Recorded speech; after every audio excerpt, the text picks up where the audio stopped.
Hi kids, Pastor Jeff, and today's verse comes from 1 Samuel chapters 1 and 2. Hannah was a woman who loved God. She and her husband Elkanah had no children, and Hannah desperately wanted a child. Year after year, Elkanah and Hannah traveled from their home in the hill country to Shiloh to worship and offer sacrifices at the tabernacle. One year, when Hannah was at the tabernacle, she prayed and she cried to God for a child. She promised that if God would give her a son, she would give the son back to God. She said, "Lord, if you give me a son, I will give him back to you so that he can serve you all of his life." As she was praying silently, her lips were moving, but no sound was coming out.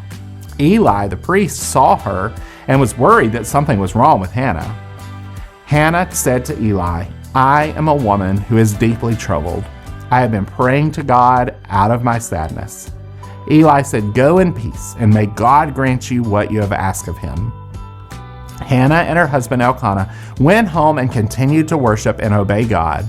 And after some time, Hannah had a son, and she named him Samuel. Hannah remembered her promise to God, and so when Samuel was old enough, Hannah and her family took Samuel back to the tabernacle at Shiloh.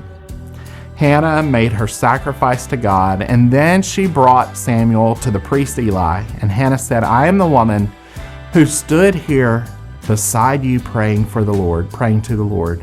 I prayed for this child, and the Lord has granted me what I asked of him, and so now I give him to the Lord. For this whole life he will be given over to the Lord." Hannah worshiped God, and then she left Samuel with Eli to serve God. Each year, Hannah made him a new robe, and she took it to him when she went with her husband to offer the sacrifice. Jesus showed people what God is like.